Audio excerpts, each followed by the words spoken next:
It hadn't been seen by anyone yet, only those on site who recorded it. Of anyone who should see it, it should have been two women in particular. It was a heart-wrenching mystery that was finally uncovered.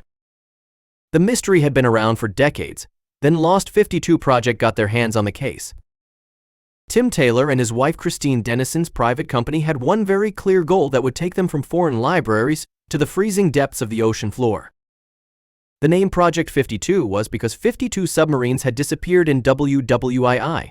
They looked to recover them. They had a lot of resources at their disposal and even got the go-ahead from the government. But they had other important duties too. A duty to give closure to the many families of the people on the subs when they disappeared.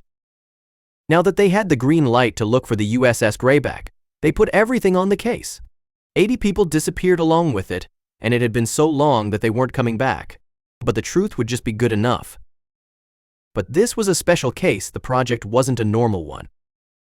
No one even knew where the submarine had been for 3/4 of a decade. It was weirdly not where it should have been. Tim looked over the notes he had found for the third time. He had to make sure that he had read it properly.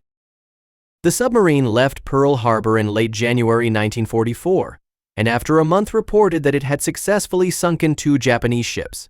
But they had a problem on their hands. After engaging with 2 targets, the submarine was running low on ordnance. The submarine planned on docking at Midway Atoll, but after 3 weeks it was clear it wasn't going to arrive. Then Tim found a clue in the notes. In the document, it read that an enemy plane had found a submarine that matched their description and sunk them. Was the translation really right? He couldn't believe it. He was like a detective finding new clues. He had to make sure, so he called the Japanese officials that could help him. He worked with a translator and the original documents to make sure, but then they discovered something quite concerning together. The documents he had before were just translations from the originals. But it seemed that when the document was translated, there may have been a single digit that was wrong, and it would cause a massive error and explain the mystery. What made it worse was that the new location was 100 miles away. Not only that, if they wanted to cover all their bases, they would have to search an area of over 10 square nautical miles in only 24 hours. Tim and his wife rushed to get their team and equipment together, with a mix of excitement and worry. At least their main piece of advanced tech was ready to go, and Water Baby, a 14-foot-long autonomous underwater vehicle, the 1,000-pound submersible drone, was soon bobbing on the surface of the ocean. Tim held his breath every time the water drone resurfaced to transmit data to their computers on the main ship. Every 3D image he stitched together was like a maddening tease, being so close to the truth but still not showing any sign of the Greyback. Suddenly, the drone pinged that something had happened.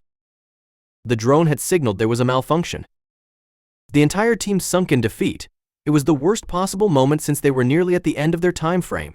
All Tim could do was stitch together that last batch of images with a long, sad face. But he quickly noticed something odd. It wasn't the normal array they had seen before. Well, there was a distinct set of lines, enough to give him hope. Tim ran to the door and called for his wife. His heart raced. Had they finally found it? The entire team looked at each other with wide eyes. There was the Greyback. They all cheered and slapped each other on the back. It had been decades, but another sub had finally been found, and oh boy was this big lady impressive. And even with the damage inside, a clear message they had run into trouble, Tim could see just how amazing the sub was. She had been built by Groton, Connecticut's electric boat company, the one that built the U.S. Navy's first sub ever. This girl had some serious firepower back in her day. Her maximum surface speed was 20 knots, and at lower speeds she could stay underwater for up to 48 hours. Between that, the water displacement of 2,410 tons, and a range of just over 12,500 miles, she was not an easy ship to take down. Suddenly, a hush fell over the salvage team.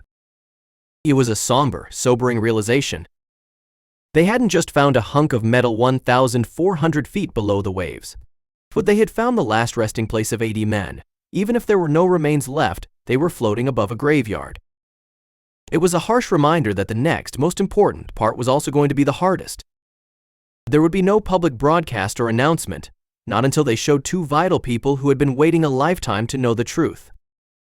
5 days later, Tim and his wife sat at the table with two older women, Gloria Herney and Kathy Taylor, who had both lost an uncle in the disaster. The two women, though grateful for the chance to meet, couldn't help but feel a bit confused.